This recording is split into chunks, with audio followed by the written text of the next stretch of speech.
Hola, ¿cómo están? Bueno, vamos a continuar con el seminario Psicoanálisis y Filosofía.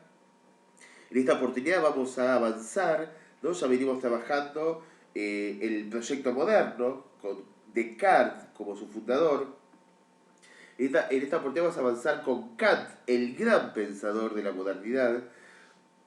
Si dejamos a Descartes la posibilidad de ser el fundador de la modernidad, porque inaugura la categoría de sujeto y de un sujeto claramente situado en coordenadas de racionalidad, es Kant el que lleva a la modernidad a su punto de mayor esplendor o a su punto máximo. De hecho, él mismo va a hacer referencia a esto como diciendo que con su filosofía se llega a la mayoría de edad, ¿no? Haciendo como una analogía entre la niñez o la infancia, ¿sí? La juventud, y él dice la mayoría de edad, como que se llega al punto máximo en relación a poder situar el entendimiento, ¿no? Entonces está esta referencia propia de la mayoría de edad, y es el gran pensador, está en el centro de la modernidad.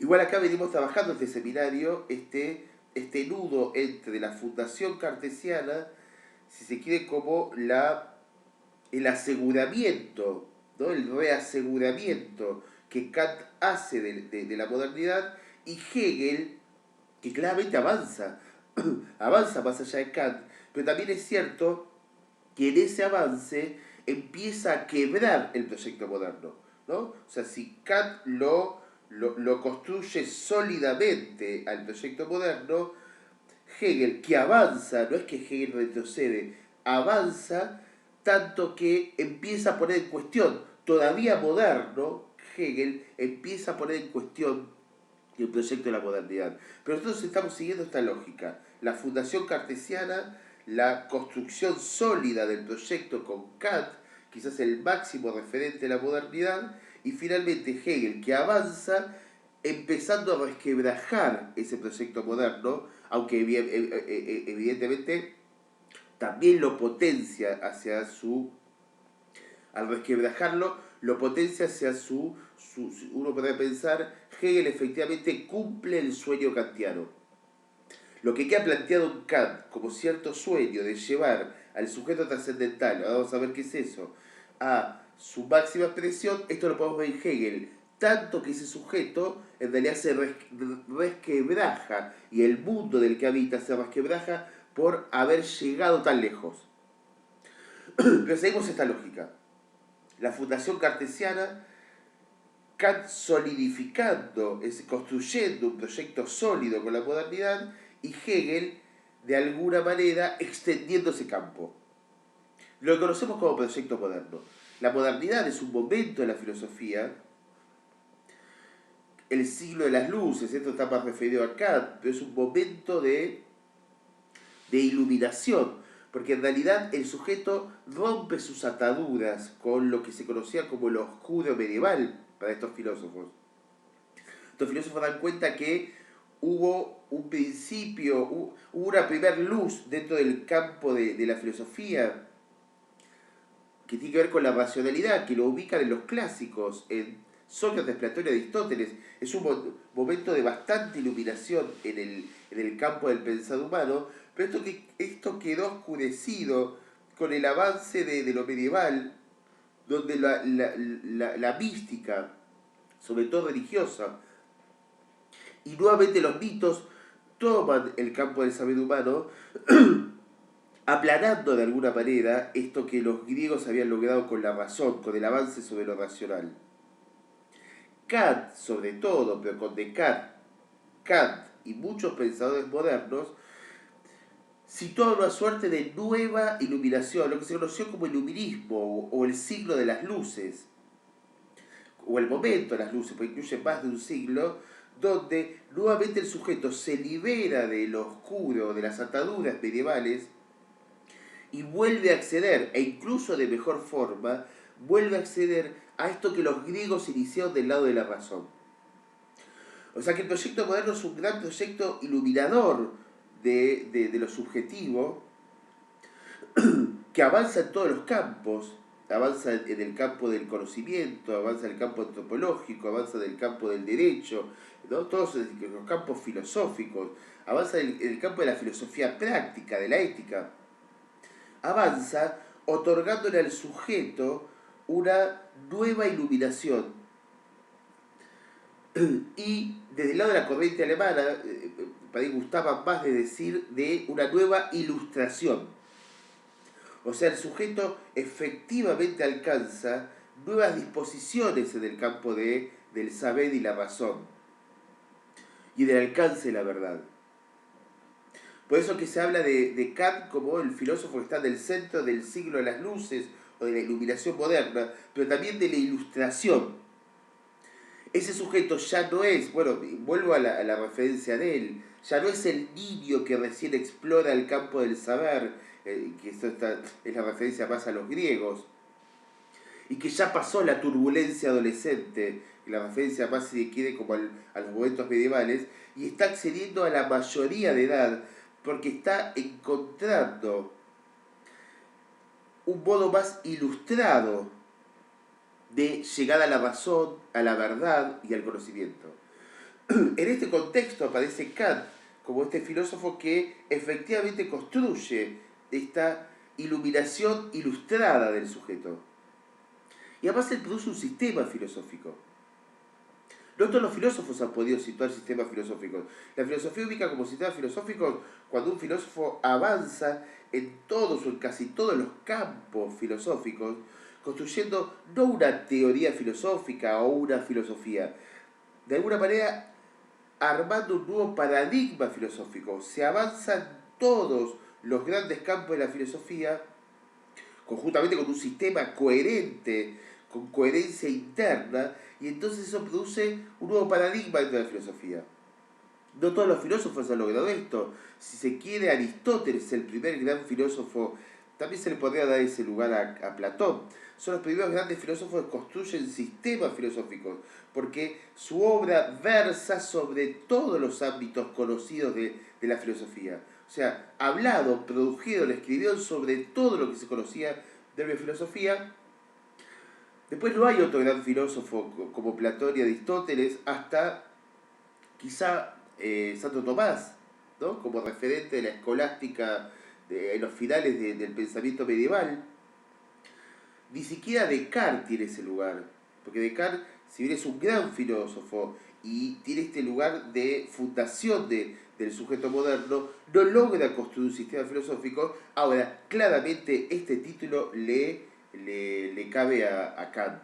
Es el gran filósofo, es el gran pensador, no solamente en el núcleo de la modernidad ilustrada, sino en la historia de la filosofía, que construye un sistema de pensamiento, ¿sí? El sistema kantiano, el kantismo, es un sistema de pensamiento que efectivamente avanza en casi todas las áreas, en la filosofía práctica, en la ética, en la filosofía del conocimiento, en la metafísica, en la antropología, en el derecho. Su filosofía avanza en lo que por lo menos se conocía en esa época como el pensar humano, avanza en todos los ámbitos y construye un sistema de pensamiento. Un sistema de pensamiento fuerte. De hecho, costó no solamente a Hegel, porque Hegel extiende los campos del kantismo, pero no puede romper todavía con Kant. Recién los pensadores de finales del siglo XIX e inicio del siglo XX son los que empiezan a poner en cuestión, quizá por primera vez, claramente la lógica kantiana. Y a pesar de eso, el siglo XX tuvo un neocantismo, o sea, filósofos que de alguna manera recuperan a Kant. O sea que Kant es un filósofo que aún tiene amplia vigencia, por más que se logra cuestionar 2 siglos después o 3 siglos después de Kant, claramente ya hay fundamentos fuertes que lo cuestionan. Sin embargo, todavía en el siglo XX hay una nueva edición del kantismo. Incluso la Kant se puede ubicar como un neocantiano por momentos. La Kant recupera por momentos a Kant. Pero bueno, vamos con Kant. El sesgo particular de Kant, porque es un filósofo muy amplio, podemos tomar un montón de sesgos, quizás el que más interesa sobre todo en la recuperación que va a hacer Lacan posteriormente, es justamente el campo ético. O por lo menos, ¿no? Cuando Lacan construye su ética del Seminario 7, está todo el tiempo en referencia a Kant. Entonces el sesgo de esta articulación entre Kant justamente y el psicoanálisis, Freud y Lacan, lo voy a hacer en la filosofía, es un recorte. Voy a hacer un recorte de Kant. O sea, voy a tomar solamente el sesgo ético y a partir de ahí articularlo con Freud y Lacan, entendiendo que en este recorte es un recorte totalmente arbitrario, porque Kant es un filósofo mucho más amplio que lo que voy a poder situar. Sin embargo, voy a tratar de ir a cierto corazón, núcleo de la filosofía kantiana. Perdón, de la ética kantiana, de la filosofía kantiana, de la ética kantiana. Kant recupera bueno, Kant es un filósofo, digo, esta es una cuestión más contextual, es un filósofo del siglo XVIII, nació en 1724, murió en 1804, vivió toda su vida en Alemania, en Königsberg, ¿no? Desde ahí plantea su sistema filosófico, pero claramente desde el siglo XVIII, ¿no? Ubicado en esto que les decía, el punto, si quiere, como máximo del proyecto de la modernidad, la iluminación ilustrada de la modernidad, recupera esta línea que se abrió a partir de Descartes, que en realidad se abre a partir del Renacimiento, que Descartes toma, en términos más filosóficos, toma esa posta, que tiene que ver con la racionalidad y con un sujeto como principio organizador de la existencialidad del ser. Pero todavía para los modernos no estaba en juego la idea de la existencia, era más la idea del ser. La metafísica del ser, ¿sí? La realización del ser, metafísica tiene que ver con justamente situar los alcances del ser, la realización del ser estaba dada a partir de la racionalidad o de la razón. Si se quiere, esta es una diferencia fuerte con lo medieval. La realización del ser para los medievales, más situado en el campo del alma, tenía que ver con el encuentro con Dios. O con esa, si se quiere, con ese ser trascendente al ser humano, o sea, ese ser que está por fuera del humano, y entonces era el encuentro con Dios, la realización del ser para los medievales. Los modernos, a partir de Kant, y sobre todo con Kant, la realización del ser está justamente en el despliegue de su razón. De hecho, si para el sujeto anterior a la modernidad la trascendentalidad estaba fuera de sí, ¿sí? Dios era lo trascendente, para el sujeto moderno, esto está definido con Kant, la trascendentalidad es inherente al sujeto. El sujeto es trascendente. Es el sujeto el que puede salir fuera de sí. En ese salir fuera de sí encuentra a Dios, porque tanto Descartes como Kant no rompen con la lógica religiosa. Se puede leer en ellos una humanización del sujeto y entonces un distanciamiento de Dios, pero son filósofos ateos. Suponen que fuera de lo humano está Dios, pero no es que el ser se realiza cuando encuentra a Dios, el ser se realiza saliendo fuera de sí, y esa es una capacidad propia del sujeto. Recuerden Descartes, ¿no? El pienso soy se constituye su existencia, o por lo menos su esencia, se constituye del acto de pensar. No necesita Descartes, no necesita un Dios que le dice qué pensar o que le pone los contenidos del pensamiento. Ese sujeto se vuelve libre en un acto que uno, desde Kant, podemos llamar trascendental. Todavía Descartes no lo llamaba así.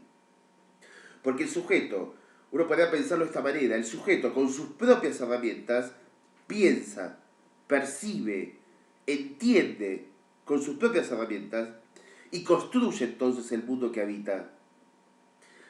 No necesita ser de alguna manera influenciado desde afuera, desde el otro con mayúsculas, desde Dios, para que pueda dar cuenta de la libertad en relación a la configuración a través de su pensamiento, su saber, de su alcance a la verdad, de lo que sería su mundo.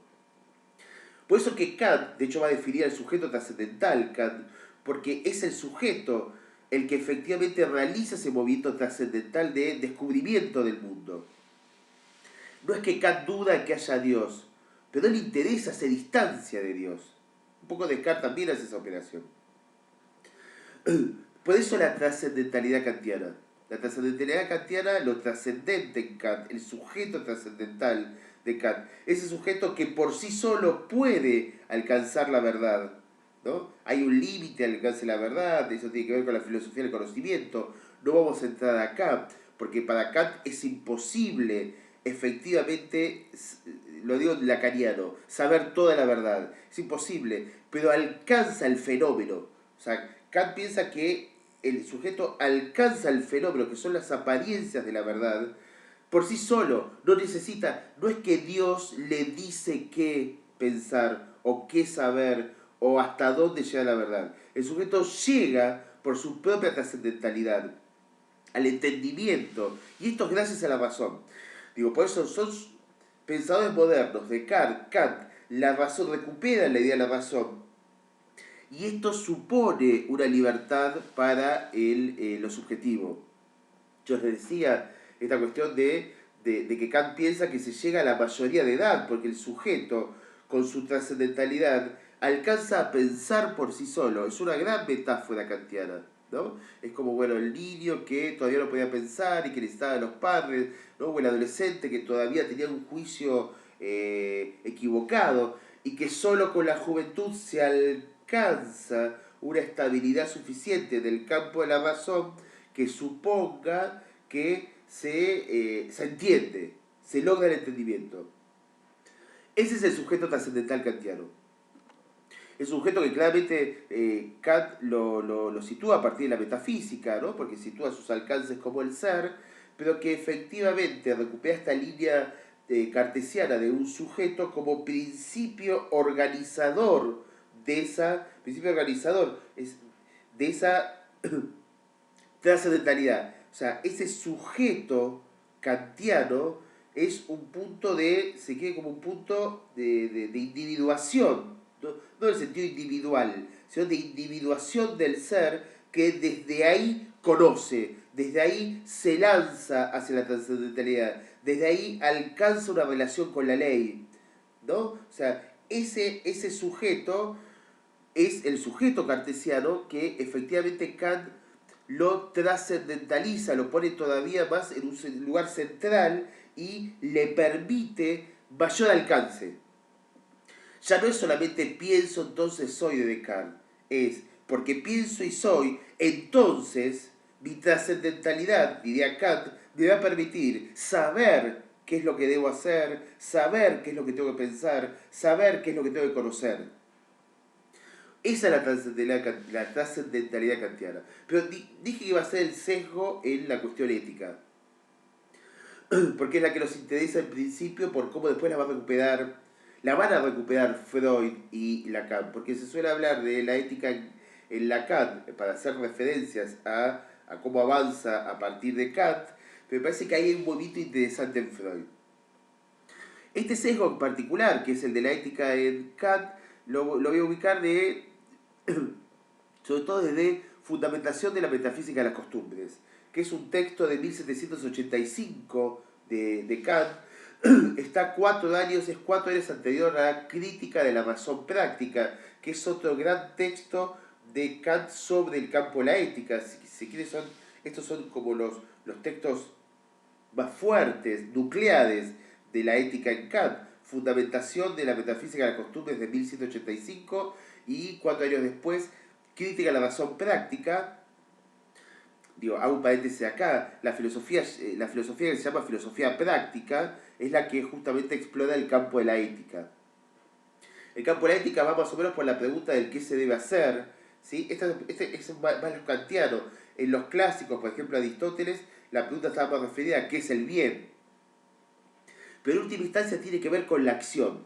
Práctica viene justamente de praxis, de acción, ¿no? Filosofía de la acción, se podría decir. Es lo propio de la ética. Cuando la filosofía explota el campo ético, uno dice, bueno, eso es una filosofía práctica. De hecho, en Freud y en Lacan también está este sesgo del acto, de la realización del acto, para dar cuenta de la ética. Entonces la filosofía práctica kantiana tiene como este punto fuerte, fundamentación de la metafísica de las costumbres. Es interesante porque ahí Kant está abandonando el campo metafísico en términos éticos, sino que lo está planteando en términos más prácticos, más del lado de la acción, pero él fundamenta la metafísica de las costumbres. Las costumbres tienen que ver con los hábitos y las acciones que se deberían hacer, ¿no? Y crítica de la filosofía práctica, bueno, tiene que ver con esto, con que de vuelta, con que Kant avanza en lo que se conoce como el campo de la filosofía práctica. Cuando Kant dice crítica, pues hay otro gran texto de Kant, crítica de la razón pura, recién dije de la filosofía práctica, crítica de la razón práctica, cuando Kant habla de crítica, no está diciendo crítica en el sentido de que critica lo anterior, crítica en el sentido que se llega a a un mejor entendimiento, crítica en el sentido más de iluminar, ¿no? No en el sentido crítico de me estoy oponiendo a lo que dijo tal, ¿no? Si bien ese movimiento está en el criticismo kantiano, hay una crítica a lo anterior, pero Kant piensa más la crítica como la iluminación, o sea, la crítica como lo que permite entender, sacar lo oscuro, lo nebuloso, sacar lo que confunde y entender, ¿no? Eso sería el movimiento crítico de las obras kantianas. Por eso crítica a la razón pura y crítica de la razón práctica en realidad son los modos que Kant entiende que avanzan esos campos.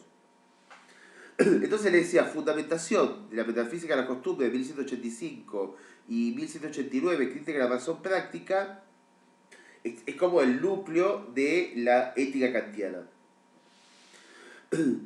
Pero bueno, voy a hacer un recorte de algunos párrafos de fundamentación de un párrafo en realidad, porque no, más que nada por el tiempo, de un párrafo de fundamentación de la metafísica de las costumbres.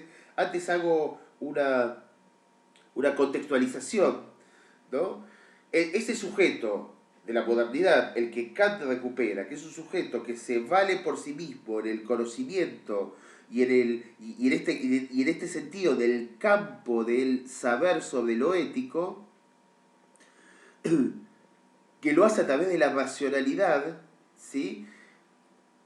Kant va a entender que este sujeto va a poder ubicar por justamente la razón, no porque se lo digan de afuera, sino porque construye por lógica interna, a través de la razón, va a poder situar dónde está la ley. Y Kant va a insistir que la ética va a ser actuar por deber a la ley, por respeto o por deber a la ley. No es en consecuencia a la ley del sentido de que se actúa porque si no, si uno incurre en un acto que está fuera de ley, puede haber alguna consecuencia, o sea, por un temor. O sea, no es por eso, digo, eso más medieval, en el sentido de que se cumplen los mandamientos por temor de Dios, por consecuencia. Para Kant va a ser por deber a la ley, porque ese sujeto que alcanza por su razón el entendimiento de justamente la ley, queda implicado en esa ley.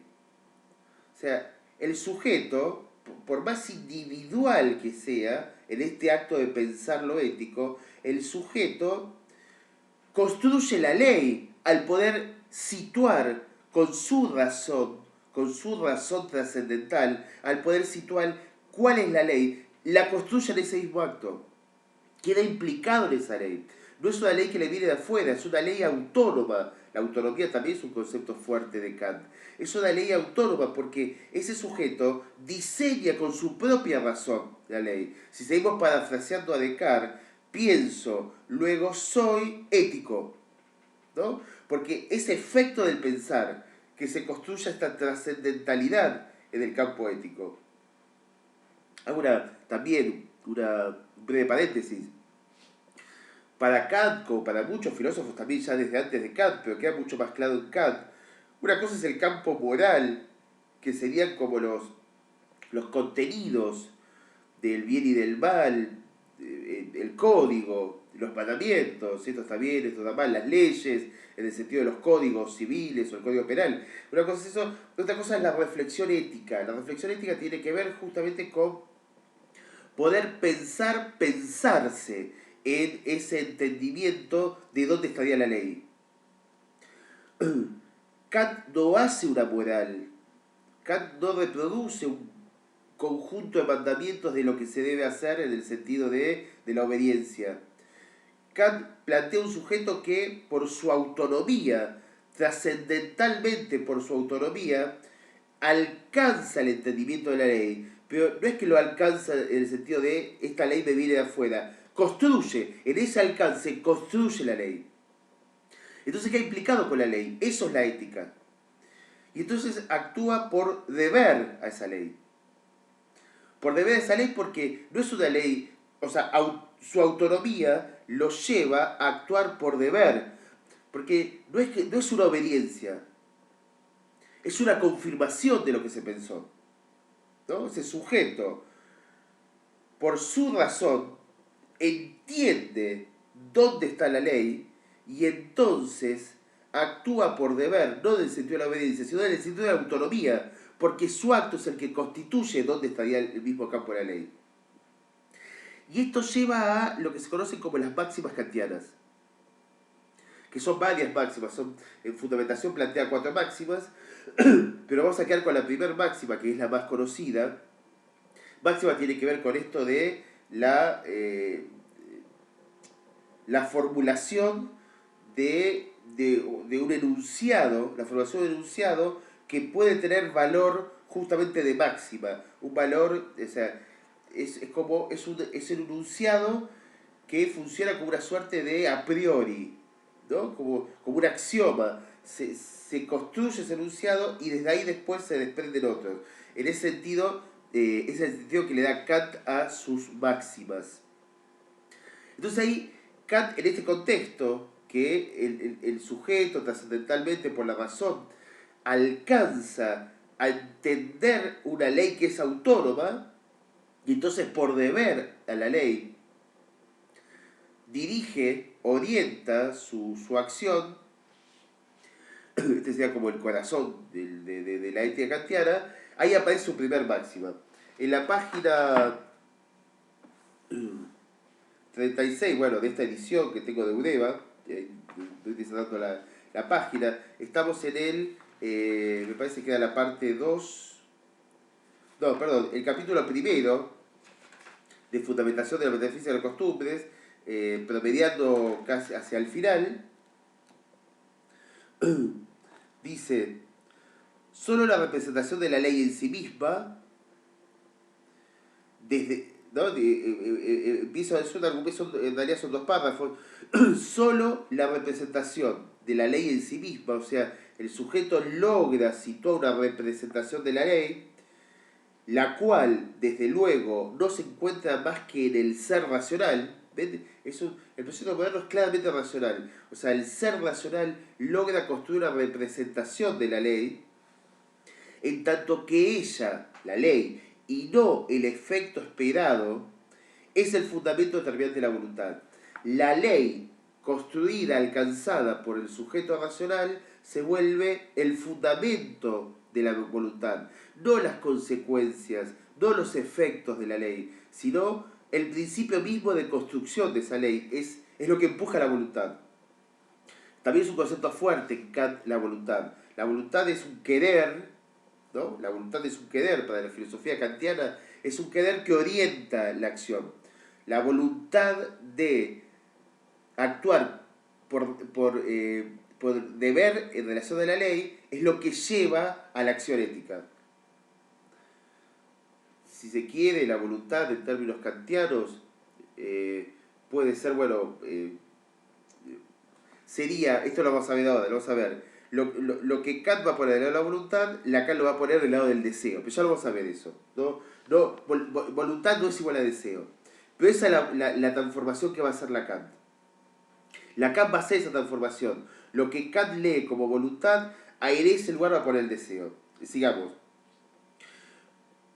O sea, lo determinante de la voluntad puede constituirse ese bien tan excelente que llamamos bien moral, que está presente en la persona misma que obra según esa ley y que no es lícito esperar de ningún efecto de la acción. O sea, Kant insiste que la acción no va a tener que ver con los efectos, sino que con este principio racional que lleva a la voluntad, y entonces la voluntad hace que se actúe por deber a la ley. Y sigue, como he abstraído a la voluntad de todas las apetencias que pudieran apartarla del cumplimiento de una ley, o sea, esta es una operación importante en Kant, abstrae la voluntad como solamente ese cumplimiento de la ley, le quita todas las apetencias. Vamos a ver la crítica que vamos a leer sobre todo a partir de Freud, y que no está tanto del primer Lacan, sino del último Lacan, que es volver a ubicar el campo de las apetencias, porque Kant extrae, saca, desaloja todas las apetencias para que quede la voluntad de un sujeto trascendental en relación a la ley, quita todas las apetencias, o sea, uno diría desde el psicoanálisis, quita todo lo pulsional. Es una ética sin pulsiones, de la ética kantiana, ¿no? Bien racional, sin lo pulsional, sin lo pasional, como he abstraído. Fíjense que es similar a la operación que hace Descartes, que abstrae todo lo que confunde, todo lo que duda y se queda con un principio del pienso luego soy, que queda fuera de duda porque sale todo lo que tiene que ver con lo corpóreo, ¿no? Entonces queda solamente el principio racional. Acá es similar el campo de la ética. Kant, como he abstraído la voluntad de todas las apetencias que pudieran apartarla al cumplimiento de la ley, no queda más que la legalidad universal. O sea, es similar a lo que hace Descartes. Si saca todo lo que pone en duda, queda la verdad.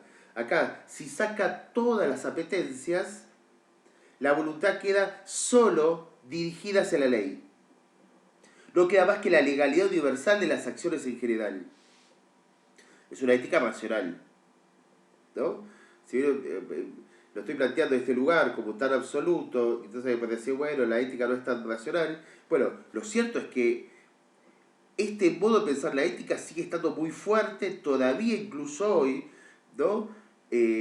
Reeditado de otras maneras, por ejemplo Habermas durante el siglo XX, ¿no? Reeditado de otras maneras, sigue estando presente cuando se piensa en la cuestión ética, ¿sí? O cuando se piensa en la cuestión del diálogo con otros, ¿no? Se sigue pensando que si se borran las apetencias, si se borran las cuestiones, las sensibilidades, y se apela a la razón como un criterio organizador, se logra llegar a entender dónde el bien, o se logra entender, por ejemplo, como un diálogo, cómo situar un diálogo.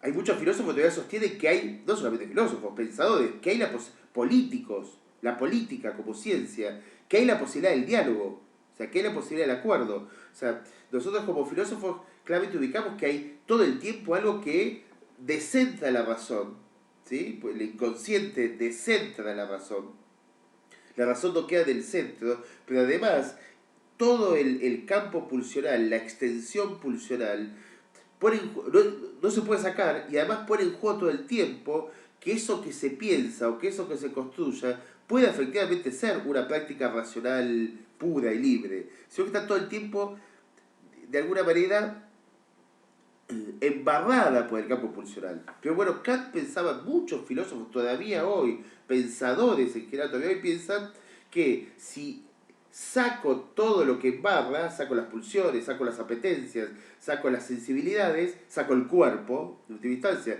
es lo que hacen los modernos, Descartes, Kant, saco el cuerpo, entonces me quedo con un sujeto dirigido hacia la razón en un sentido puro, ¿no? Entonces, dice, ¿ven? No queda más que la legalidad universal de las acciones en general, que debe ser el único principio de la voluntad. O sea, para Kant la voluntad tiene que estar dirigida a la universalidad, a una ley que se vuelve universal. Y entonces ahí viene el planteo de la máxima. Es decir, no debo obrar nunca nunca más que, o sea, no debo dar nunca más que, de modo tal, o sea, siempre tengo que ver así, no está diciendo, o sea, se parece a Lacan cuando hace esta doble negación. Nunca más que del modo que pueda querer que mi máxima deba convertirse en ley universal. No debo obrar nunca más que del modo tal que pueda querer que mi máxima deba convertirse en ley universal. Y acá está planteada la máxima kantiana, la primera máxima kantiana. Si saco, a ver, ¿cuál sea la lógica kantiana? Si finalmente el sujeto trascendental puede alcanzar, a través del pensar racional, puede alcanzar la verdad. Eso era Descartes, pienso luego soy. Y entonces, entiendo que en esa trascendentalidad descubro cuál es la ley, porque pensando construyo la ley, y esa ley le quito todo lo que tiene que ver con las apetencias, con el cuerpo, con las sensibilidades, con las pulsiones, y entonces con eso, con esa ley descubro dónde está la ley, no porque me viene de afuera, porque la descubro por mi propia trascendentalidad, entonces mi voluntad queda dirigida hacia ahí, y entonces, finalmente, tengo que dirigir mi acción, tengo que hacer que mi acción obre de tal forma que eso se vuelva una ley universal. O sea, si descubro que la ley está ahí, tengo que suponer que todos, si piensan con su trascendentalidad racional, llegarían a la misma situación, entonces esa ley es para todos, es una ley universal. No es que como sujeto actúo solo con una decisión subjetiva personal. Entendí cuál es la razón, esa razón entonces no puede ser distinta para otros que piensen de la misma manera trascendental. Cualquiera que piense llegaría a ese mismo resultado, porque es una razón que tiene una lógica interna. Es como si fuera un cálculo matemático. Cualquiera que haga el cálculo matemático debería llegar al mismo resultado, y entonces esa ley es universal, y actúo para que sea universal. No es que cuando actúo individualmente hago que todos actúen de esa manera, no es una cuestión de convencimiento. Sigo actuando en términos subjetivos, pero como entendí que esa es la razón que lleva una ley que no puede ser otra que esa, voy a entender que todos, si reflexionaran racionalmente, llegarían al mismo lugar. ¿No es esta referencia casi como a situar que si nos ponemos a pensar entre todos, todos vamos a llegar a un punto de acuerdo? Por eso está en el centro del diálogo esto. ¿No? Si hay una diferencia, bueno, charlemos, debatamos, ¿no? Total, todos vamos a llegar, porque si empezamos a pensar, todos vamos a empezar a enfocar, vamos a llegar al mismo lugar, porque la razón, el sujeto trascendental, racional, lleva hasta ahí. Esta es la lógica kantiana. Evidentemente, desde el psicoanálisis enseguida se empieza a desmantelar esta lógica kantiana. Lo que no significa que la filosofía y otras ciencias, otros campos del saber lo hayan podido hacer. Pero el psicoanálisis va a desmantelar esto. Y es Freud el que de manera fuertemente inicial va a empezar a cuestionar a Kant. Recuerden esto que venimos trabajando. Foucault va a leer a Freud junto con otros. Sobre todo Foucault dice con Nietzsche y con Marx, ¿sí? Los grandes sospechadores del fin de la modernidad, dice Foucault. Nietzsche y Marx en el siglo XIX, Freud ya en los inicios del siglo XX, van a hacer hacen caer la razón moderna, efectivamente a Descartes y a Kant. Ya lo vimos la vez pasada con Descartes, que Freud es muy categórico en su segunda tópica con la caída del cartesianismo, pero uno puede pensar que Freud, ya desde antes que caiga Descartes, lo hace caer a Kant. Freud es uno de los que más duro le pega a Kant inicialmente. ¿No? Podemos decir con Nietzsche también, bueno, Marx también. Pero sobre todo a Kant. Cae antes Kant que Descartes en Freud.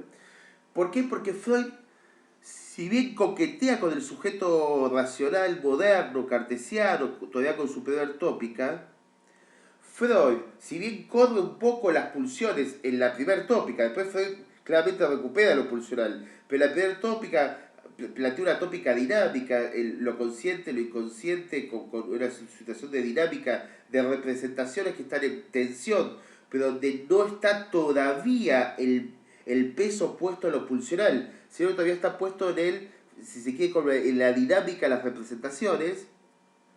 Si bien todavía coquetea un poco con el sujeto cartesiano de la primera tópica, Freud, y de hecho Freud corre un poco las pulsiones inicialmente, después está clarísimo que Freud las recupera de manera fuerte con la metapsicología, con lo económico y sobre todo la segunda tópica. A pesar de eso, Freud no abandona lo pulsional, lo corre un poco, pero no abandona lo pulsional. Y entonces Freud va a salir a dialogar, entre comillas, con Kant, diciéndole que no es posible un sujeto que pueda abstraerse de sus apetencias, que pueda prescindir lo digo freudiano, de las pulsiones cuando realiza su acción. Puede pensar un aparato psíquico que todavía tenga una lógica un poco más parecida a Descartes, pero no puede pensar una acción desprovista de las pulsiones. Desde el principio, Freud no es kantiano en lo que se refiere a su ética. De hecho, Freud va a repetir en muchos lugares que el imperativo categórico kantiano, ¿no? Esto que yo le decía, por ahí faltó decirlo, la máxima kantiana, obra de tal forma que tu acción pueda ser una ley universal, es lo que se conoce como el imperativo categórico de Kant. Imperativo categórico porque es un imperativo categórico fuerte, es un imperativo que empuja a obrar de tal forma. Insisto, de manera autónoma, porque Kant no plantea una obediencia en el sentido de que bien medieval, me viene de afuera, entonces obedezco. Sino que él plantea que es el sujeto que construyó esa ley y el imperativo es como una especie de empuje interno, un empuje autónomo a cumplir, a actuar por deber a esa ley. Freud va a decir en muchos lugares que el imperativo categórico, bueno, lo va a decir de varias maneras, es el ideal del yo antes, y después finalmente va a decir es el super yo. No es que el imperativo categórico es un principio racional, el imperativo categórico es un principio pulsional. Esta es una gran diferencia que va a plantear Freud. Para Freud, la ética freudiana, no solamente para Freud, la ética freudiana está basada en el campo de las pulsiones. O sea, el imperativo categórico, ¿no? Si bien en la primera tópica todavía se puede pensar que cuando Freud piensa alguna cuestión más del orden de la moral, lo está pensando en relación a una inscripción que sale del Edipo, ¿no? Que finalmente va a tener que ver con el padre. Más o menos, en toda la obra freudiana puede pensar la ley viene del lado del padre. Recuerden Tótem y Tabú, por ejemplo, en 1913. Recuerden Tótem y Tabú, la ley viene como una inscripción de consecuencia de la muerte del padre. O todo lo que Freud empezó a desarrollar sobre el Edipo, la ley viene como consecuencia de la clausura, de la disolución del Edipo con la castración, o sea que viene de vuelta del padre. Si bien en un primer momento no está tan cargada de lo pulsional, lo cierto es que esto para Freud se sitúa todo el tiempo en el campo de, lo digo en lacaniano primero, en el campo del goce del otro. Es el goce del padre de Tótem y Tabú, ¿sí? que es de alguna manera frenado con el asesinato del padre, y entonces esto retorna como ley, pero en el origen está el goce del padre, ¿no? O es el goce del padre de Edipo, ¿no? de Layo, que viene más del lado del amor, mientras Tótem y Tabú viene más del lado del goce sexual. Del Edipo viene más del lado del amor, pero finalmente se sitúa en el campo del goce. Es ese goce del otro el que está en el origen de la ley. Lo dije más en lacaniano, pero para Freud hay una pulsión inicial que está puesta en el padre, que es la que se tramita y retorna como ley. Y esto va a quedar mucho más claro hacia el final de la obra freudiana. El super-yo claramente está situado a partir de pulsiones, es un amasijo pulsional, es una compilación de pulsiones, que Freud las va a referir directamente a la pulsión de muerte. En el super-yo habita el predominio de la pulsión de muerte, que es lo que se internalizó del padre. No es que vienen del padre, Freud no tiene una lógica religiosa, no vienen del otro, no vienen del padre.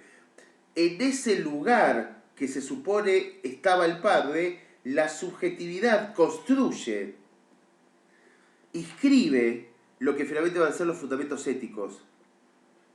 Pero estos fundamentos éticos, o sea, es el deber ser para Freud, estos fundamentos éticos están claramente ubicados en coordenadas de pulsión.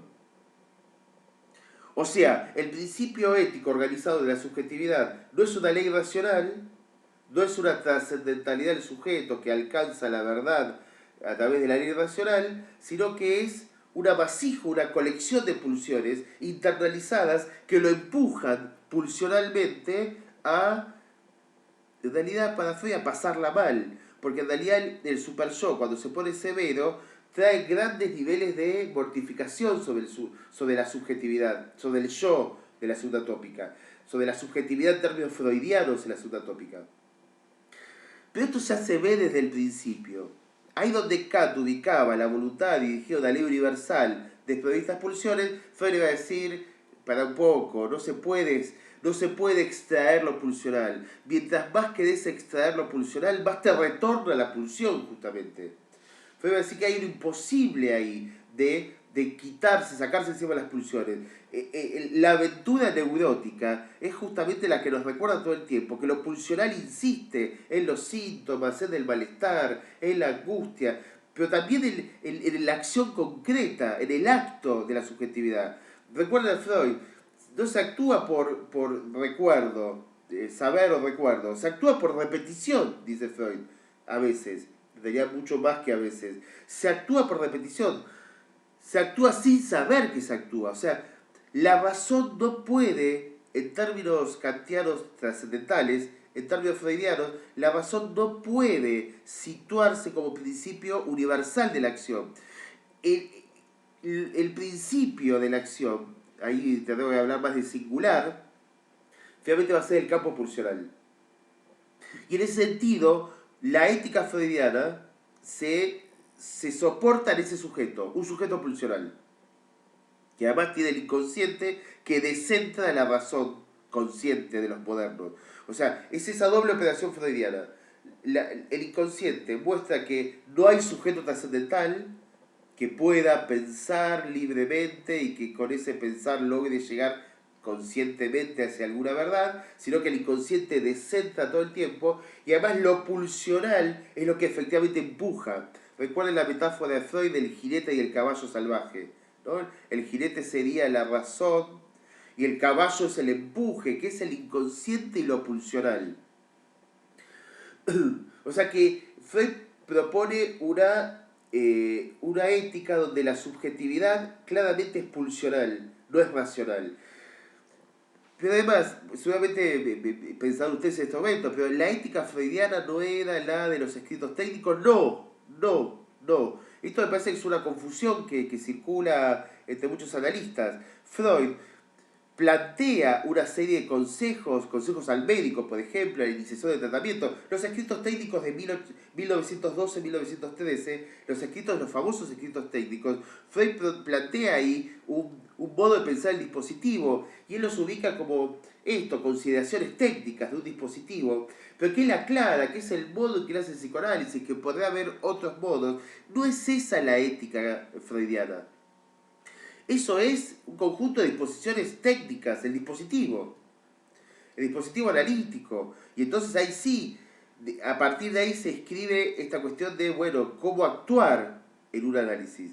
Pero no es que Freud reduce la ética a una técnica. Freud dice su técnica, la ética sigue siendo la que él plantea para el sujeto, que involucra al analista y al analizante, o al analista y al paciente, que los involucra en el sentido de, no es en el cumplimiento de los escritos técnicos, es en la reflexión sobre el propio acto. O sea, Freud no es ingenuo en términos éticos. Freud construye efectivamente una verdadera posición ética en términos subjetivos. A Freud se lo podría poner en el derrotero de los filósofos que van situando las éticas de Aristóteles con su ética del bien, pasando por por los medievales con la ética que viene del lado de Dios y la vocación, pasando por los modernos como Kant y el utilitarismo también, que plantean posiciones éticas, y ahí tenemos a Freud que plantea una dimensión ética del sujeto. El sujeto actúa conforme a lo pulsional, y a partir de ahí la ética va a tener que ver con cierto avance sobre lo pulsional. Eso es una ética. Después tenemos, si quieren, la cuestión más moral del dispositivo. Si está bien, si accedo a la demanda o no, si está bien, si se trataba de la abstinencia o la neutralidad, ese es otro campo. Es como la extensión de la ética, planteando en la base que Freud propone una ética del sujeto, que es para el analizante, pero también para el analista. A partir de ahí podemos extender eso y pensar una eticidad hacia el dispositivo, ¿no? Entonces, cómo actuar en relación a la experiencia analítica. Pero muchas veces se reduce a Freud a como si lo hubiera planteado solamente un conjunto técnico de disposiciones: neutralidad, abstinencia, asociación libre y atención flotante, y se acabó ahí. Manejo de la transferencia, y se acabó ahí. Me parece que es una lectura bastante simplista de la ética en Freud. Freud plantea una dimensión ética del sujeto y tiene que ver con actuar conforme a lo pulsional, ¿no? La repetición conforme a lo pulsional, y el sujeto descentrado de la autonomía kantiana actúa desde lo pulsional, y entonces Freud ahí plantea una dimensión ética, casi como si dijéramos hacia dónde dirigir la acción, entendiendo que lo pulsional está en su base. Para no extenderme demasiado con Freud, porque quiero avanzar también con Lacan, me pareció que hay quizás una cita que podría ser clarificadora de esta cuestión de Freud. Está en la conferencia 31, que es de 1932. Son buenísimas las nuevas conferencias, ¿no? Son buenas todas las conferencias de Freud. Veo que Freud produce varias conferencias. En 1909, las conferencias sobre psicoanálisis, y las que da en Estados Unidos. 1909, son 5. Están buenísimas. Primer tópica, sí, pero están buenísimas. Las grandes conferencias, que son del año 16, 1916 y 1917, que se conocen como conferencias o lecciones, depende de la traducción, de introducción al psicoanálisis, ¿no? Son muy buenas todas, es un muy buen modo de introducirse al psicoanálisis. Leer las primeras 5 conferencias de 1909, leer las 20 y pico de conferencias del año 16 y 17, las conferencias de introducción. Y Freud, en 1932, escribe un conjunto más de conferencias que llama las nuevas conferencias. Digo, escribe, que para mí son fundamentales. Son grandes textos las nuevas conferencias. Escribe porque ya él, con su cáncer avanzado, su enfermedad terminal avanzada, porque algunos médicos ahora en la actualidad han cuestionado que lo de Freud haya sido un cáncer. Era una enfermedad jodida que afectaba garganta y lengua, no le permitía hablar. Entonces, él escribe estas conferencias, ya no las habla, las escribe como si las estuviera diciendo. Cuando él lee, dice, Freud empieza: señores y señores, vengo a decirle, ¿no? Como si estuviera dando una lección oral, una conferencia oral, en realidad las escribe. Complementa las lecciones las conferencias de 1916-1917. De hecho, continúa la primera conferencia, que es la 29, justamente es la conferencia 29, porque continúa con la 28, que fue donde terminó en 1917. O sea, claramente es como un complemento a aquellas conferencias. Pero ¿qué es lo que agrega en estas conferencias? Todo lo que tiene que ver con su segunda tópica.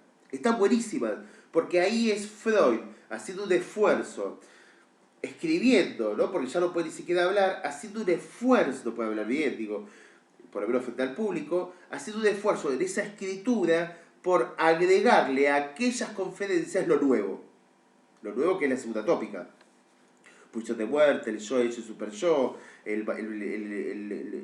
la angustia de su segunda perspectiva, agrega inhibición síntoma de angustia, el problema económico, el masoquismo, psicología de las masas. Todo esto nuevo que viene de 1920 lo agrega en estas nuevas conferencias. Son fundamentales.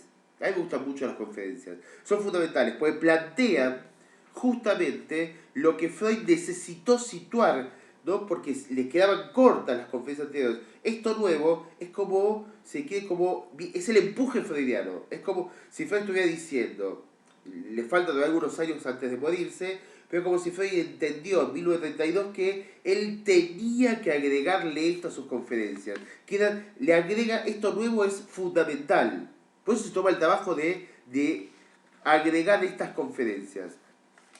En la conferencia 31, la disección de la personalidad, plantea, es como un resumen del yo y el ello, ¿no? Del texto del yo y el ello 1923 está, perdón, la descomposición de la personalidad psíquica, la conferencia 31. Es como un resumen, plantea lo que planteó en el yo y el ello, lo plantea en esta conferencia. De manera genial, bien al estilo freudiano, sobre todo en estas conferencias, muy claras, muy fáciles de leer, donde va planteando con mucha seguridad, con mucha claridad, pero sobre todo de manera bien delineada cuáles son estos fundamentos que él necesita agregarle a su teoría, a su enseñanza anterior. Al final de esta conferencia 31, y bueno, plantea el yo y el ello y el super yo, da vueltas alrededor de esto. En última instancia, plantea con mucha claridad cuál es su segunda tópica en esta conferencia 31. Al final viene un párrafo, finaliza así la conferencia, un párrafo que ha sido citado muchísimas veces por Lacan y que se ha trabajado muchísimo por muchos analistas. Leo el párrafo un poco, cuando lea la frase final van a darse cuenta, pero leo un párrafo un poco del principio. Cabe imaginar que también, cabe imaginar también que ciertas prácticas místicas, Freud es una defensa a lo místico. Acá parecía que Freud se está anticipando 40 años antes a lo que Lacan va a definir como goce místico del seminario 20. Pues Freud va a defender lo místico acá. Cabe imaginar también que ciertas prácticas místicas consigan desordenar los vínculos normales entre los diversos distritos anímicos, o sea, sobre el yo y el super yo. O sea, que la mística logra borrar un poco las diferencias. Él pensaba que las fronteras entre el yo, el ello y el super yo no eran tajantes, que tenían algún tipo de intercambio, pero que si había un yo que se diferenciaba del ello, esto tiene consecuencias para el aparato psíquico. Le quita nivel de satisfacción, deja al yo servil, ¿no? Digo, son varias consecuencias. Y que la mística permite borrar un poco las diferencias, o sea, permite mejor intercambio entre el yo y el ello. Esto es lo que dice. Lacan lo va a recuperar también. El goce místico permite alcanzar un poco más la dimensión de la castración y no quedar tan atrapado en lo fálico. Esto lo vamos a ver en otro momento del seminario. Diversos distintos anímicos de suerte que, por ejemplo, la percepción logra asir en lo profundo del yo y del ello nexos que de otro modo le serían inasequibles. O sea, la mística logra borrar un poco las fronteras entre el yo, el ello y el super yo y entonces se permite una mejor percepción. Freud, uno puede decir, viene de la segunda tópica. La mística le queda un poco más del lado de una mezcla entre lo pulsional de Eros y lo pulsional tanático, y en ese sentido la mística avanza un poco más que la razón. Digo, es un Freud que le pone límite a la razón, es un Freud que recupera lo místico, porque lo místico le va a quedar más del lado de lo pulsional. Pero sigo, no es lo importante de la cita. Puede dudarse tranquilamente de que por este camino se alcance la seguridad última de la que se espera toda la salvación. De todos modos, él dice, bueno, a pesar de esto, no es la salvación, digo, esto dice la mística. La mística acerca a algo. Ahora viene lo importante, esto era como una introducción. De todos modos, admitiremos que los empeños terapéuticos del psicoanálisis, o sea, el psicoanálisis, han escogido un parecido punto de abordaje. Si dije esto a la mística es porque justamente acá Freud dice que el psicoanálisis se parece, tiene un parecido del abordaje que el que tiene la mística. ¿Sí? O sea, el psicoanálisis ha escogido, de todos modos admitiremos que los empeños terapéuticos del psicoanálisis han escogido un parecido punto de abordaje. O sea, él está acercando al psicoanálisis a la mística, ¿no? Hay una perlita.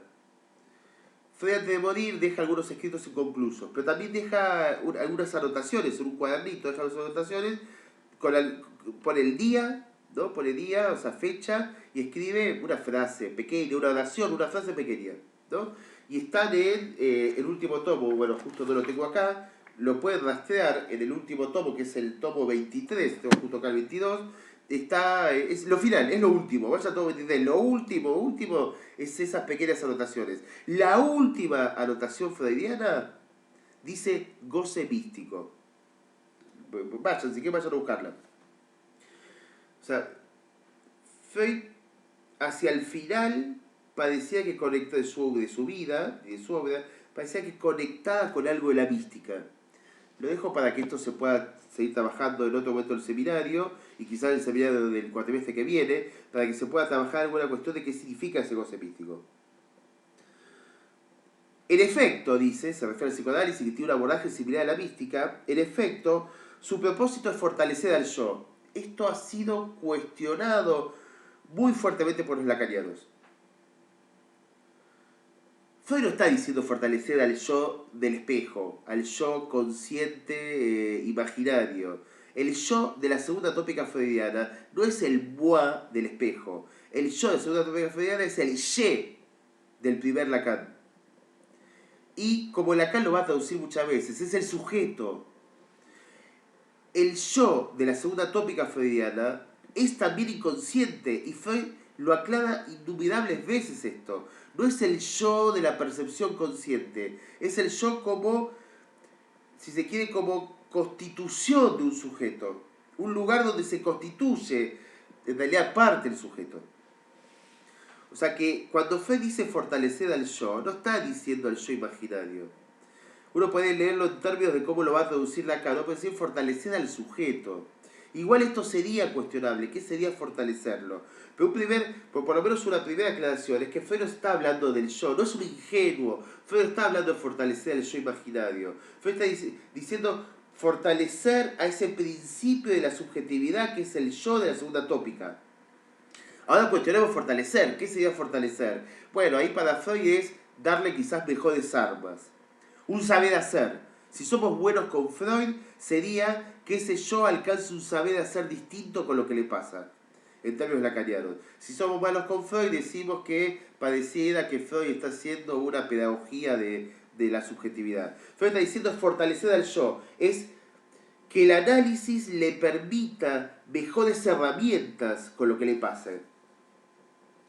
Dice, en efecto, su propósito es fortalecer al yo, hacerlo más independiente del super yo. O sea, que el super yo no joda tanto. Que el yo pueda tomar distancia de esta gran resistencia que viene del super yo, que fue la llamada necesidad de castigo, o antes la llamada sentimiento inconsciente de culpa. Y el super yo que se vuelve severo, que de alguna manera lo castiga al yo, que el yo se independice, se fortalezca y se independice del super yo. Se fortalezca acá queda más en el sentido de la independencia. Que el yo es independizado del yo, perdón, del super yo, y para ir no estar afectado por el ello, se constituya de manera más interesante. Digo, esto es lo que piensa Freud. Al final de un análisis, el yo tendrá que estar más independiente del super yo, un poco más fuerte, no tan dominado, ¿no? No estoy cuestionando a Freud, al contrario, estoy revalorizando esto. Ensanchar su campo de percepción. Acá no se trata de percepción imaginaria, de vuelta, su campo de percepción es, si se quiere, su campo de pensamiento. ¿Sí?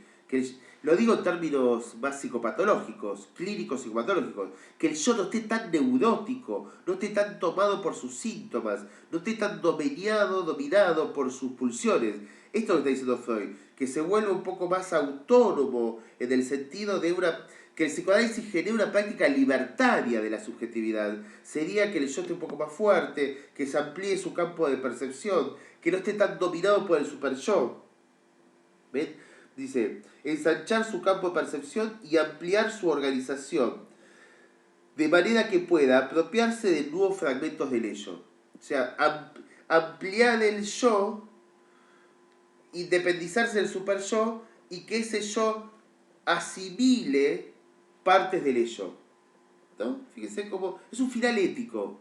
Casi como podríamos decir, Freud piensa el horizonte del psicoanálisis de esta manera. La dirección y el horizonte del psicoanálisis es que el yo asimile, gane parte del ello. O sea que no es contra el ello, es que el ello se entre en una relación un poco más cordial con el yo, que no haya tanta censura, tanta represión, tanta barrera y que además el super yo quede a rajatabla, quede fuera. Hacia ahí avanza Freud, ¿no? Lo que puede pensar es avanzar justamente con lo neurótico para que eso neurótico tenga otro modo, ¿no? Más favorable para la subjetividad. Pero ahí viene el gran final, que es el que se repite siempre. Donde ello era, yo debo advenir. ¿No?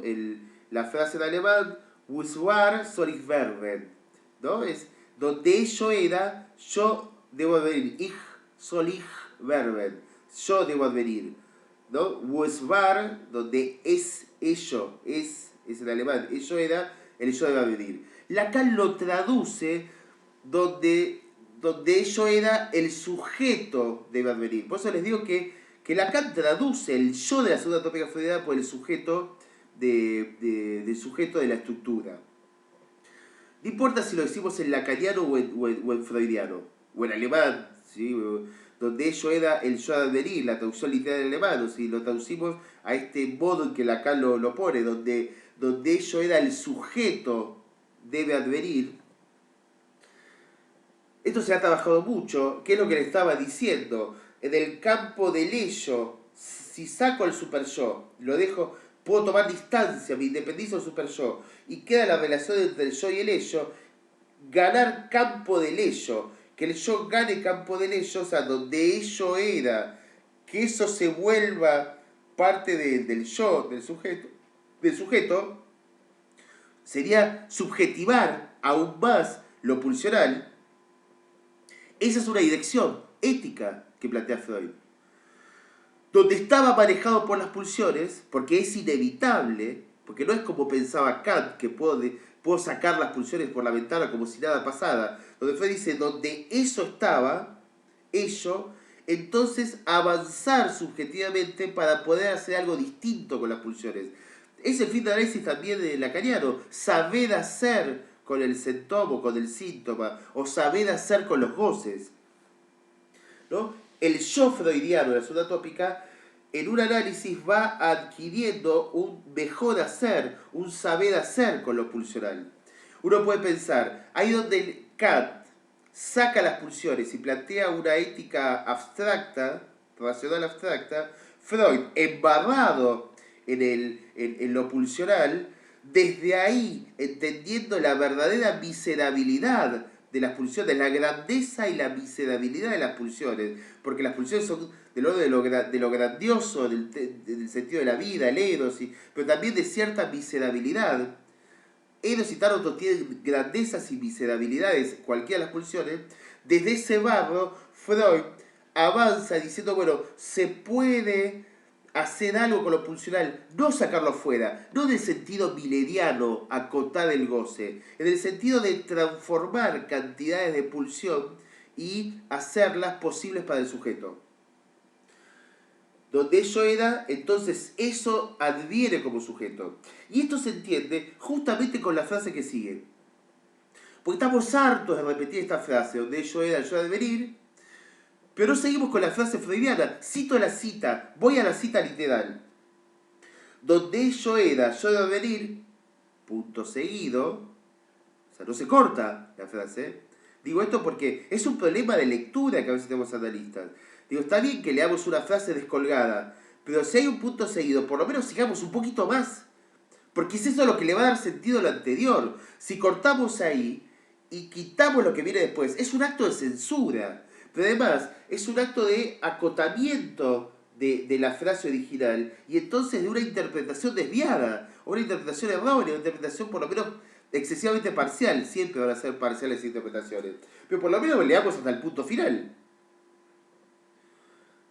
Donde ello da, yo debo venir. Punto seguido.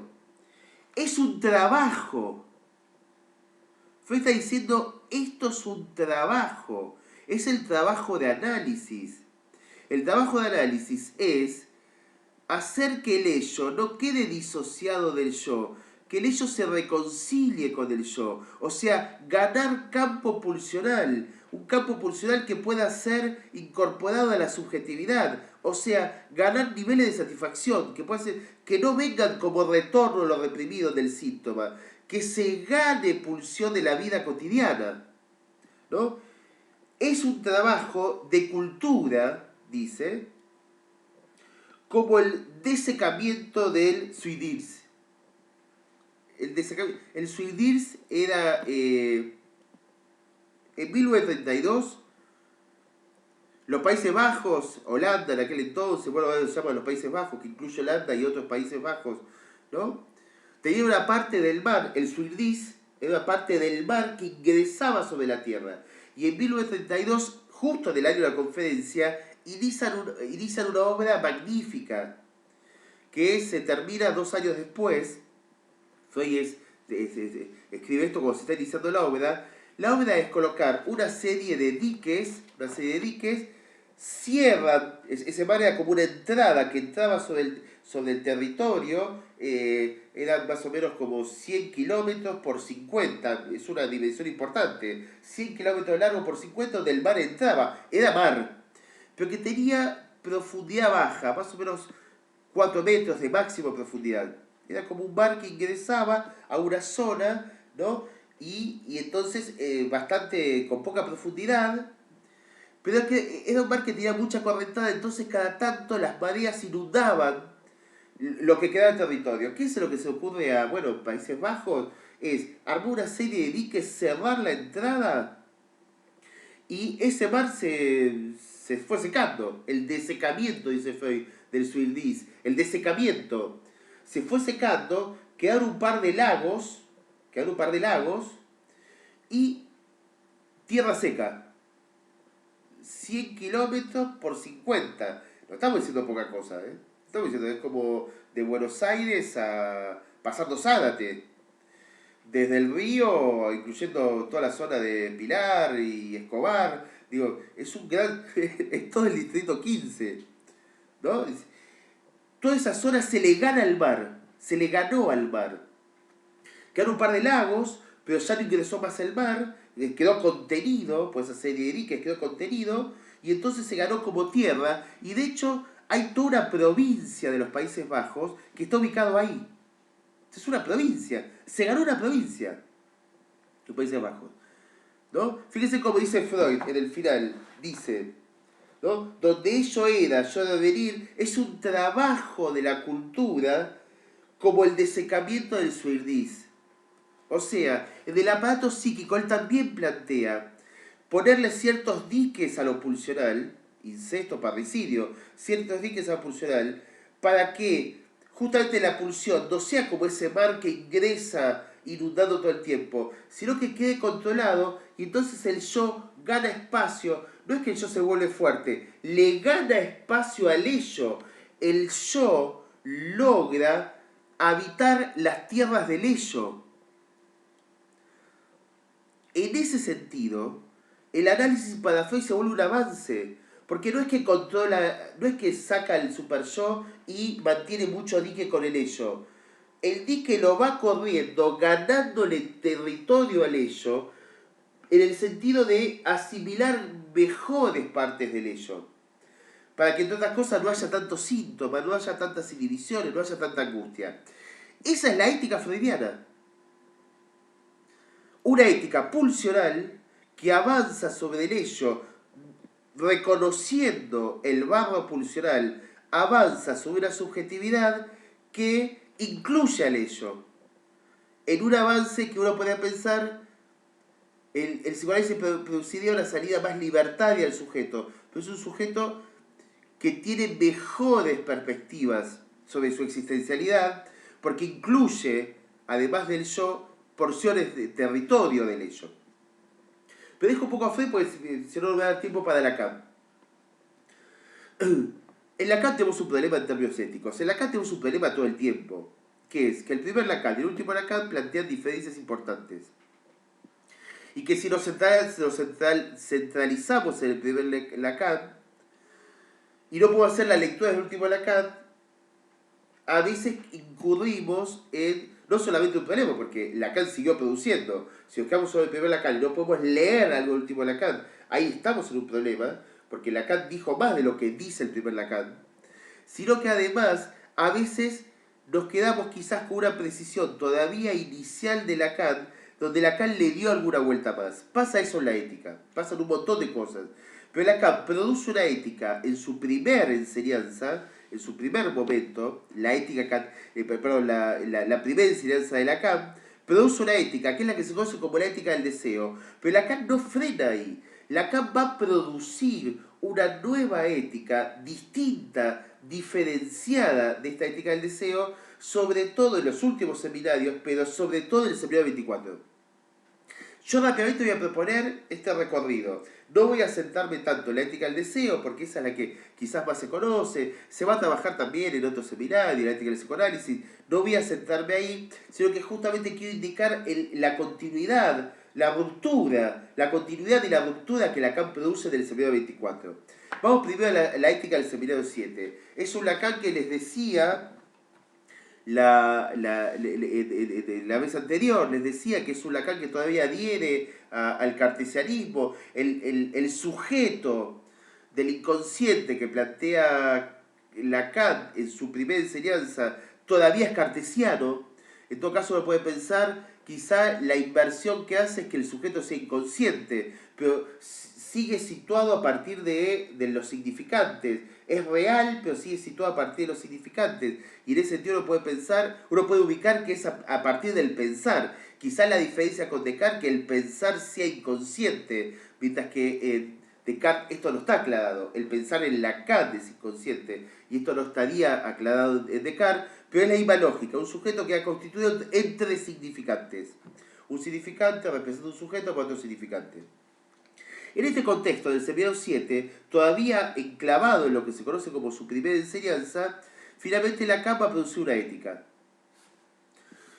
Hay todo un seminario, el seminario 7, la ética del psicoanálisis, ¿no? Un seminario extenso, por momentos muy filosóficos, no tan clínico, uno puede pensar, que tiene presiones muy interesantes, algunas pueden ir no tanto, tiene presiones muy interesantes, y hacia el final él va trabajando, él va desmantelando las éticas, la ética de Aristóteles, la cuestiona muchísimo, la ética utilitarista, la cuestiona muchísimo, la ética de Kant la desmantela un poco, pero la rescata hacia el final. O sea que Lacan va a construir su ética, es como que la imagen sería, o sea, desmantela todas las éticas, rompe el edificio kantiano, pero sobre esos cimientos construye su ética. O sea que la ética del deseo no es contra Kant. Desarma cierta lógica kantiana, pero inscribe su ética en el mismo lugar de imperativo. Yo les decía hace un rato que en todo caso cambia la voluntad por el deseo, ¿no? Así como con Descartes cambia el pensar consciente por un pensar inconsciente, ¿sí? Con Kant hace una operación similar. Cambia la idea de... Bueno, les decía que justamente en este primer Lacan aparece el seminario 7, ¿no? Donde todavía con un sujeto situado en coordenadas cartesianas, uno puede pensar Lacan recuperando alguna dimensión de la modernidad, también plantea una ética. Y hacia el final de este seminario, les decía que no voy a sentarme acá, quiero tratar de llegar justamente a esta ruptura de continuidad que Lacan da en el seminario 24, pero hacia el final del seminario, la última clase del seminario 7, plantea lo que se conoce como la ética del deseo. Dice en un momento, elegir como patrón de medida de la revisión de la ética a la que nos lleva el psicoanálisis la relación de la acción con el deseo que la habita. O sea, claramente Lacan ubica que se va a tratar de una ética que supone situar la relación entre el acto, la acción, acá todavía es acción, a partir del seminario 15 el acto psicoanalítico, ahí donde se decía acción, puede quedar más claro como acto, ¿no? O sea, la relación del acto con el deseo que lo habita. O sea, hay un deseo que habita la acción humana, ¿no? Y un deseo que habita la subjetividad. El sujeto es un sujeto con coordenadas deseantes. En el primer Lacan, sujeto habitado por un deseo. La ética del análisis continúa, no es una especulación que recae sobre la ordenanza, sobre la disposición de lo que se llama el servicio de los bienes. O sea, no va a tener que ver ni con las ordenanzas ni con los bienes. O sea, no tiene que ver con lo utilitario. Esto es lo que está diciendo Lacan. Implica, hablando estrictamente, la dimensión que se expresa en lo que se llama la experiencia trágica de la vida. O sea, Lacan va a escribir la dimensión ética, que es el sujeto en relación a su acto, de acuerdo a al deseo que lo habita, en las coordenadas trágicas de la vida, las coordenadas trágicas de la existencia. Ya en este entonces estaba, ¿sí? Ya se había formulado de alguna manera el existencialismo filosófico, que recuperaba cierta dimensión trágica de lo existencial. Lacan no va a excluir lo cómico, de hecho va a decir que también se escribe la dimensión cómica, pero que efectivamente es lo trágico donde se puede situar claramente como un acto está habitado por el deseo y entonces el sujeto decide ahí. De hecho, en las clases anteriores había tomado como paradigma Antígona.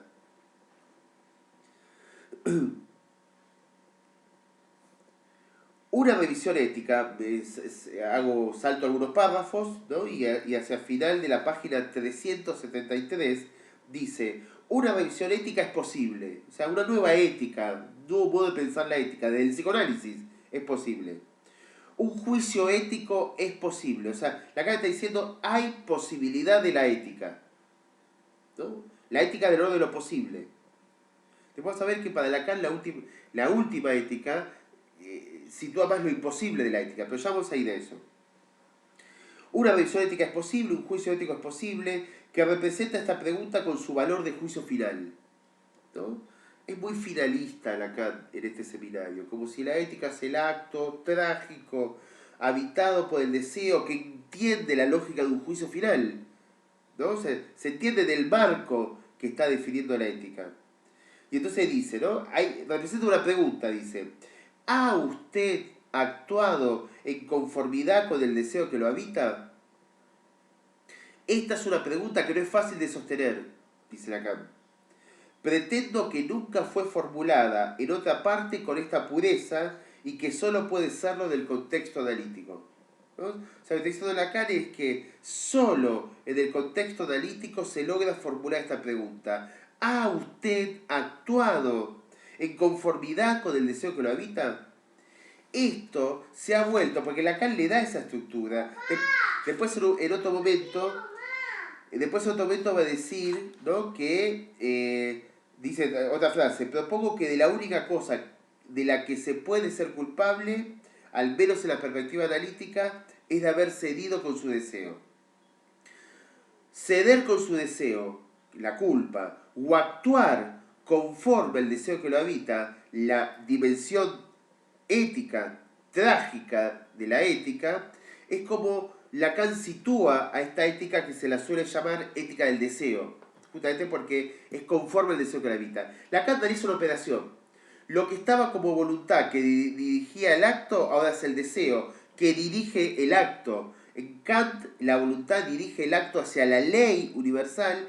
En Lacan, el deseo dirige el acto hacia, ¿no? La acción, el acto lo dirige hacia, uno puede pensar, la ley del sujeto, que va a ser la ley del malestar de la cultura freudiana, ¿sí? La ley del sentido de la ley fálica, la significación fálica. El deseo conduce hacia la ley fálica, como en Lacan, como en Kant, la voluntad conducía hacia la ley universal. Tiene la misma estructura. Es una inversión. Lacan invierte la lógica kantiana y la vuelve una ética lacaniana en términos de deseo y ley fálica, ¿no? Has actuado en conformidad con tu deseo. Esa es la máxima kantiana que está en el lugar del imperativo categórico de una nueva ética, de una revisión, dice Lacan, que hace la ética posible. Y que dice que nunca fue planteado de esta manera hasta que llega el psicoanálisis. O sea que Lacan se inscribe en esa operación también. Como dijimos que Freud ubicaba una ética desde lo pulsional, Lacan ubicaría una ética desde el deseo. El deseo se vuelve ahí el principio que lleva la acción hacia la ley fálica. Interesantísimo. pero hay que leerlo críticamente. Y lo digo en serio esto, porque la mayoría de los analistas lacanianos terminamos no leyendo críticamente algunos lugares de Lacan. Es genial esta argumentación que hace Lacan sobre la ética del deseo, pero hay que tener cierto cuidado, porque si el deseo se vuelve un ideal, quedamos empujados a una dimensión trágica de vaya a saber qué posibles consecuencias. Un análisis puede ser el empuje de un deseo que si no se trabaja suficientemente termina alocado, termina siendo más la realización de un goce terrible que la verdadera dimensión del deseo. Digo, primero habría que situar qué es el deseo. No es tan a la ligera. El deseo no es simplemente lo que a veces se cree que es hacia donde una subjetividad encara su querer. O sea, el deseo es deseo inconsciente, que para Freud era incesto y parricidio. Que de hecho para Freud el deseo tenía que tener diques. La vergüenza, la culpa, la angustia, el asco eran diques frente al deseo incestuoso. Para Freud el deseo es incestuoso y parricida. Entonces hay que tener cuidado cómo Lacan formula el deseo. ¿De qué deseo se trata? Es la pregunta. Antes de pensar que la ética es solamente actuar conforme al deseo, primero habría que definir qué es el deseo. El deseo sería eso que se va trabajando en un análisis. No es un paciente que dice quiero tal cosa. No es quiero renunciar, quiero separarme, quiero hacer un viaje. Eso no es el deseo. No lo es aún. Habrá que recorrer un análisis, o habrá que ir recorriendo un análisis para ir alcanzando un deseo que va a ser siempre inalcanzable. De hecho, Lacan plantea claramente que el deseo es imposible, insatisfecho, prevenido, o sea que no hay realización del deseo.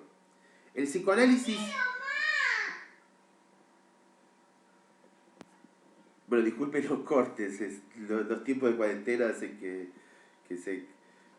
bueno, se compartan los espacios con los niños, ¿no? Con los chicos, con mis hijos. Entonces, bueno, por eso hubo estos cortes. A ver, el deseo no es una categoría tan sencilla. Muchas veces se termina hablando del deseo, se romantiza el deseo, se hace una suerte como de romántica del deseo, y entonces el deseo es, bueno, sí, alguien se separó y quedó libre, no sé de qué cosa. No es tan sencillo.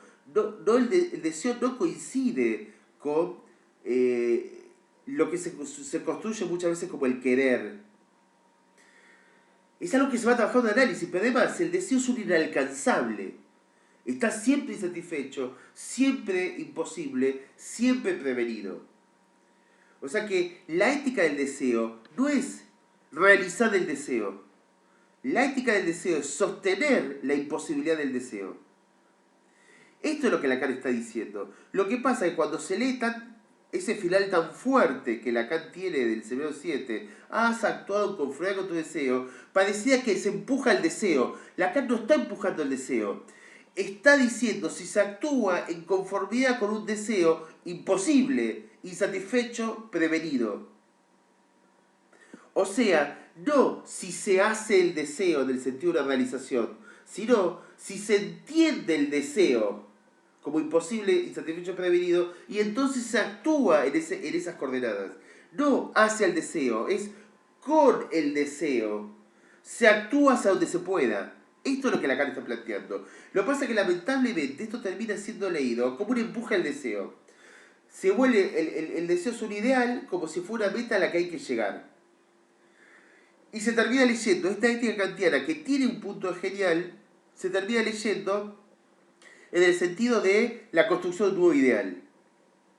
Y es un empuje hacia un nuevo ideal. Por eso propongo leer esta ética en términos más críticos. Claro que Lacan está diciendo algo interesante. No hay otra posibilidad en el avance del psicoanálisis que no sea recorrer finalmente el deseo. Se lo va recorriendo. Pero eso no significa coagular el deseo. Esto es el deseo y entonces usted haga esto. El deseo es finalmente un horizonte que no se va a alcanzar, Freud decía incesto y parricidio, y entonces la subjetividad en un momento entiende, con el deseo, entiende hacia dónde dirigir su acto. El deseo lo habita, pero no es coagular el deseo en una acción. Es desde el deseo alcanzar una acción, ¿no? En ese sentido, la ética es interesante, esta ética del deseo. En el otro sentido se vuelve el empuje a algo terrible. Es actuar conforme al deseo. Entonces empieza el análisis donde todo el mundo se separa, todo el mundo se pelea con hijos, con amigos, con familia, donde uno queda en una suerte de narcisismo. Esto es así, lamentablemente. Muchos análisis finalizan en posiciones de individualismos narcisistas que solamente pretenden en el propio bienestar. Y se amparan en que eso sería el deseo. Me parece que hay que tener cuidado con esta ética. Es tan genial como peligrosa si es que no se puede situar que finalmente el deseo a esta altura de Lacan, y en realidad siempre en su enseñanza, en realidad es insatisfecho, imposible y prevenido. Y no algo a realizarse. Se realiza en el inconsciente, como decía Freud, en los sueños, ¿no? Digo, esto como para precisar algún contexto un poco más crítico de esta frase. Igual no me interesaba detenerme acá, porque siempre se trabaja esto. Y de hecho, bueno, habrá un seminario específico sobre la ética del psicoanálisis.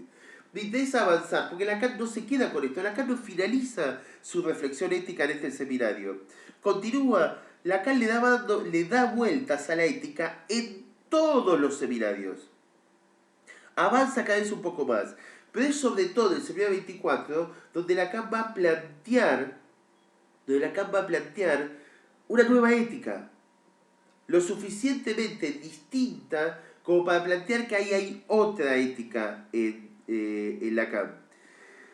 El seminario 24 no me queda realmente tiempo, voy a decir algunas cuestiones, les voy a proponer un video que es parte de otra actividad, de un curso virtual, no importa. Les voy a proponer un video a continuación de este, que es como donde trabajo un poco más esta cuestión de las éticas, de la del seminario 7 y la ética que se puede plantear en el seminario 24.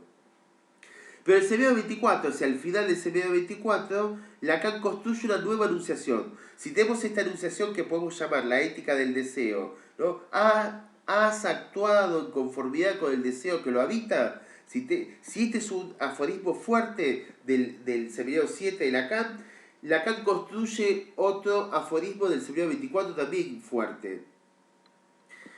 Lo digo y después lo explico. No somos lo suficientemente poéticos. Ese sería el aforismo. O no soy lo suficientemente poético. Y acá aparece una palabra, Lacan lo construye en esa dimensión, de vuelta como si fuera una nueva formulación de la ética. De hecho, viene aclarando del seminario 20, porque esto lo va trabajando a lo largo de varios seminarios, viene diciendo que es una nueva ética, una nueva formulación de la ética. Poético es la traducción, lamentablemente el seminario 24 todavía no tiene edición de Paidós, porque no está habilitada por Miller, no da los derechos de autor para que se haga ese seminario, no lo establece, y entonces no está ese seminario, y tenemos las traducciones, las copias inéditas, clandestinas inéditas. El autor, que tradujo la palabra en francés poaté, lo tradujo por poético, se encontró con un problema. No sé cómo se va a traducir cuando salga la edición habilitada, establecida por Miller, la de Paidós, no sé cómo se va a traducir. Espero que salgan rápido todos los seminarios que faltan, porque no podemos estar sin la obra completa de Lacan. Para ir más allá de Lacan, para estudiar Lacan, para avanzar con Lacan, necesitamos la obra completa. Si nos faltan seminarios es un problema. El 24 falta, y es uno de los grandes seminarios de Lacan. En francés, poaté es un neologismo de Lacan, que junta la palabra poeté, poeta, ¿sí? Con poaté, que es una construcción de Lacan, de justamente, bueno, sigue con la homofonía, la palabra suena igual en francés, até, en lugar de eté, de poeté, até, poaté, ¿no? Suena igual, es homófona, até es lo que Lacan trabaja del seminario 7 para dar cuenta de por qué Antígona realiza su acto ético.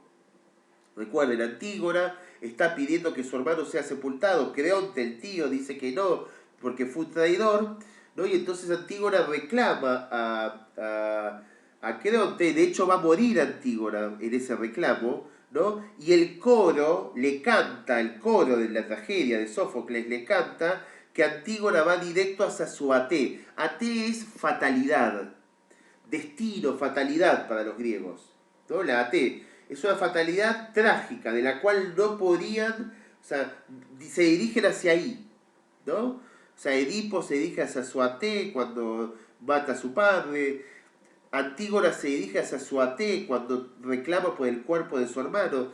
Es el destino como una fatalidad, pero no como una fatalidad azarosa. Es una fatalidad hacia donde se dirige la realización de lo humano. El héroe trágico, para los griegos, enfrenta su Ate con dignidad. Enfrenta su destino, su fatalidad con dignidad. Eso es la Ate. Cuando Lacan dice poate, está jugando con esa palabra, que se tradujo como poético. No somos lo suficientes poéticos. En realidad no somos lo suficientes poaté. Es que nuestra dimensión ética no es nunca suficientemente trágica. Nuestra ética, que ahora se vuelve poética, poaté, poética, no es toda dirigida hacia la AT. O sea, ¿qué está diciendo acá del Seminario 24? Le está poniendo una parcialidad, un no todo, a la ética del Seminario 7. Está diciendo, porque el Seminario 7 decía ser como Antígona, ¿no? En condiciones trágicas. Si el deseo habita ahí, id hacia adelante con ese acto.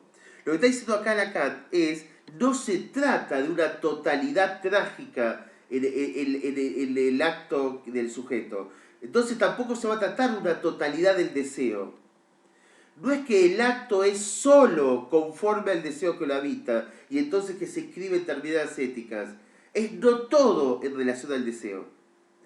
No soy lo suficientemente poaté. O sea, mi ética incluye el deseo que lo habita, como dice el Seminario 7, pero además incluye otra dimensión. ¿No? No soy todo poaté significa que parte lo soy y parte no. Incluye el deseo, pero incluye algo más.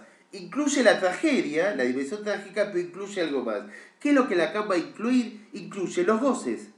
La ética no es solo del deseo, sino también es con los goces. Y no es solamente la dimensión trágica, también la dimensión de la comedia. Por eso el Seminario 24 propone la comedia, la divina comedia, la del Dante, y no solo la tragedia de Antígona. De hecho va a decir en un momento que él no entiende por qué Freud se extravió del campo de la ética. Es una crítica que se tendría que hacer él también, que quedó demasiado tomado, perdón, del campo de la tragedia, que quedó demasiado tomado por la tragedia. Lacan lo que está diciendo acá, que la ética es una ética no solo del deseo, también es con los goces. Y acá recupera la ética freudiana, que es una ética en el campo pulsional, yo les decía, embarrados en la pulsión. Lacan está recuperando, es una ética con los goces. Claro que tiene que ver con la ética del deseo, pero al mismo tiempo hay que incluir los goces. Claro que hay una dimensión de fatalidad, de até, que va hacia la tragedia, pero también hay que incluir la comedia de los goces. Es una ética que se va a escribir en la lógica RCI del último Lacan. Es una ética que va a incluir lo simbólico como formalidad en el sentido de la ley y entonces del deseo. Va a incluir una dimensión imaginaria que va a tener que ver con cierta, se quiere, contextualización de esto. No me alcanza el tiempo ahora para definirlo, pero sobre todo va a incluir lo real de los goces. Lacan, advertido hacia el final de su enseñanza de que el RCI no se puede saludar, que hay que incluir el anudamiento en simultáneo de lo real, lo simbólico y lo imaginario, construye ya no una ética tan formal como la del Seminario 7, más cercano al significante y a lo simbólico que finalmente a los goces, sino que construye una ética que pueda anudarse también con los goces. Y al igual que Freud, es una ética que en términos subjetivos le gana campo a lo real de los goces, como Freud le ganaba campo al ello, al territorio del ello. Y entonces esta ética, no ser lo suficientemente poéticos, es una ética no toda. Hay ética en el fin de análisis lacaniano y en la última enseñanza lacaniana, pero ya no es una ética ideal, es una ética real del no todo. Incluye el deseo, pero también los goces. Es una ética del anudamiento RCI del sujeto. Es una ética que a mi entender produce no solamente una diferencia importante con la ética del Semillero 7, sino que produce un nuevo horizonte del psicoanálisis, porque no se va a tratar únicamente de ir tras la lógica del deseo que habita, sino también del real de goces que es inherente al humano, que es imposible de esquivar, que no se puede hacer como Kant, sacar las apetencias y los goces y las pulsiones, que eso es real, eso hay en la subjetividad. Es una ética que puede leer el deseo, pero que también lee los goces.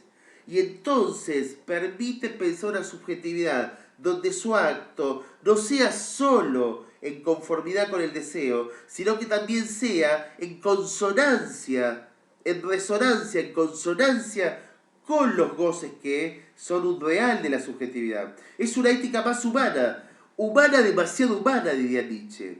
Lacan hacia el final de su enseñanza, al igual que Freud hacia el final de su enseñanza, Freud luego de la segunda tópica y Lacan en el último Lacan, le devuelven dignidad a lo humano del sujeto y plantean una ética que pueda situar en verdad lo que hay de deseo y de goces, lo que hay de yo y de ello en Freud, que pueda plantear una dimensión